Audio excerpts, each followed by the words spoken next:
जिंदगी की रफ्तार हर रोज की तरह थी, वही शोर शराबा और वही चमचमाती लाइट्स। लेकिन उस रात की खामोशी में एक ऐसा तूफान छुपा था जिसने इंसानियत की किस्मत को हमेशा के लिए बदल कर रख दिया। किसी को कानों कान खबर नहीं थी कि उनकी हंसती खेलती दुनिया एक पल में तबाही के ढेर पर खड़ी होने वाली है। सदियों का गुरूर एक पल में टूट गया जब फलक से मौत का एक दरवाजा खुल गया। आसमान में अचानक एक अजीब सी दरार दिखने लगी। पहले तो लगा कि शायद ये कोई कुदरती नजारा है, पर वो दरार बढ़ती गई, गहरी होती गई। उस दरार से एक नीली रोशनी निकली जिसने पूरे शहर को अपनी आगोश में ले लिया। इस अनजान शक्ति को लोगों ने नाम दिया माना। ये नीली रोशनी सिर्फ दिखने में खूबसूरत थी, पर इसके पीछे छुपा खौफ अभी बाहर आना बाकी था। कुछ किस्मत वाले लोग, जिन्हें दुनिया ने अवेकेंड कहा, उन्हें इस माना से जादुई ताकतें मिली। सबको लगा कि अब इंसान देवता बन चुका है, पर असली खेल तो अब शुरू होने वाला था। वो नीली दरार अब एक काले साए में बदल चुकी थी। एक ऐसा रास्ता जिसे दुनिया ने गेट का नाम दिया। इन दरवाजों से जो निकलकर बाहर आया वो किसी बुरा सपने से कम नहीं था। एक के बाद एक खूंखार मॉन्स्टर्स ने शहर पर हमला बोल दिया। चारों तरफ सिर्फ चीखें थीं और खून की नदियां। झुनसेओ शिन, जो अब तक इस भीड़ का एक हिस्सा था, वो बस हैरानी और डर से ये सब देख रहा था। उसने अपनी आंखों के सामने लोगों को गाजर मूली की तरह कटते देखा। दर्द की दहलीज पर खड़ा वो शख्स हैरान था। जो कल तक आजाद था, आज मौत का मेहमान था। झुनसेओ के कानों में सिर्फ लोगों की कराहने की आवाजें गूंज रही थीं। हर मोड़ पर मौत खड़ी थी और भागने का कोई रास्ता नहीं था। उसने देखा कि कैसे एक पल में उनका विकास और उनका घमंड मिट्टी में मिल गया। ये सिर्फ एक हमला नहीं था, ये एक पूरी दुनिया का अंत था। झुनसेओ की सांसें फूल रही थीं, उसका दिल सीने से बाहर आने को बेताब था, लेकिन उसकी आंखों में एक अजीब सी चमक थी।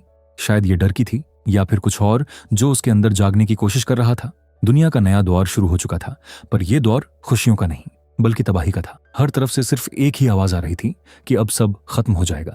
लेकिन क्या झुनसेओ इस किस्मत को स्वीकार कर लेगा या फिर इस तबाही के बीच से एक नया इतिहास लिखा जाएगा?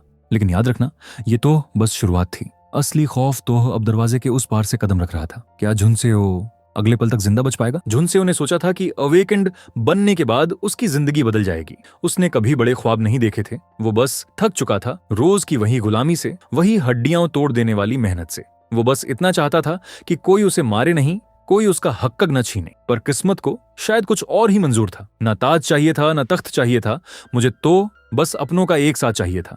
एक ठंडे बर्फ से ढके डंजन। झुनसेओ अपनी आखिरी सांसें गिन रहा था। एक विशाल आइस गोलेम के सामने वो कितना कमजोर था। एक मामूली डी रैंक सपोर्ट हंटर जिसे दुनिया सिर्फ हंसने के लिए याद रखती थी। जब भी वो अपना नाम बताता, लोग उसका मजाक उड़ाते। डंजन की गहराइयों में गिरते वक्त उसने सोचा, शायद यही उसका अंजाम है। वो अकेला था, बेबसी के अंधेरे में डूब रहा था, लेकिन मौत के इतने करीब होकर भी उसके दिल के किसी कोने में एक चिंगारी बाकी थी।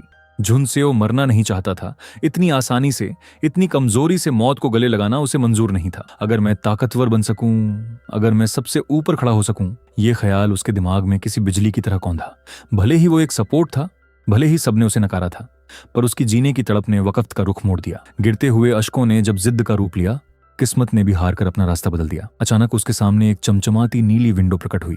एक ऐसी चीज जिसने पूरी कुदरत के नियम पलट दिए। System message, you have discovered the spring of power. Junseo की आंखों में एक अजीब सा नीला सैलाब उतर आया।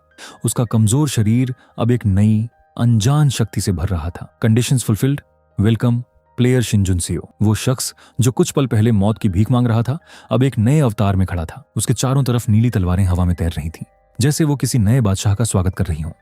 उसका पुराना वजूद मिट्टी में मिल चुका था और एक प्लेयर का जन्म हो चुका था।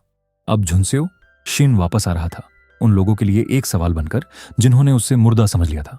लेकिन क्या एक प्लेयर बन जाना ही काफी था, या असली इम्तिहान अब शुरू होने वाला था? क्योंकि सिस्टम ने उसे चुना तो था, पर इसकी कीमत शायद झुनसेओ की सोच से कहीं ज्यादा होने वाली थी। उसकी आंखों में अब वो पुरानी बेबसी नहीं थी, बल्कि एक ठंडी और कातिलाना चमक थी। सिस्टम की नीली रोशनी उसके चारों तरफ एक चक्र बना रही थी, जैसे वक्त खुद रुककर इस नए प्लेयर का स्वागत कर रहा हो। झुनसेओ, जो कुछ देर पहले मौत के मुंह में था, अब उस आइस गोलेम के सामने एक चट्टान बनकर खड़ा हो गया। हौसले की धार अब मौत से भी तेज होगी। हर जख्म की कीमत अब इस जहां को देनी होगी। आइस गोलेम ने अपनी पूरी ताकत से उस पर हमला किया, पर झुनसेओ ने एक पल भी पीछे हटने का नहीं सोचा। हवा में तैरती हुई नीली तलवारें उसके एक इशारे पर बिजली की रफ्तार से उस मॉन्स्टर पर टूट पड़ी। हर वार के साथ वो बर्फ का पहाड़ टूटने लगा। झुनसेओ ने महसूस किया कि उसके अंदर से एक ऐसी शक्ति बह रही है जो किसी सपोर्ट हंटर की सोच से भी परे थी। वो अब सिर्फ बचने के लिए नहीं लड़ रहा था, वो अब शिकार करने के लिए लड़ रहा था। एक आखिरी जोरदार प्रहार और वो विशाल गोलेम टुकड़े टुकड़े होकर जमीन पर ढेर हो गया। चारों तरफ सिर्फ बर्फ के झर्रे तैर रहे थे और उनके बीच झुनसेओ खामोशी से खड़ा था। उसकी सांसें अब काबू में थीं, पर उसका दिल अब बदले की आग में जल रहा था। उसने उस सिस्टम विंडो की तरफ देखा जिसने उसे मौत से वापस लाया था। Welcome player Shin Junseo. ये सिर्फ एक नोटिफिकेशन नहीं था, ये उसके पुराने कमजोर वजूद का कफन था जो बुझ चुका था।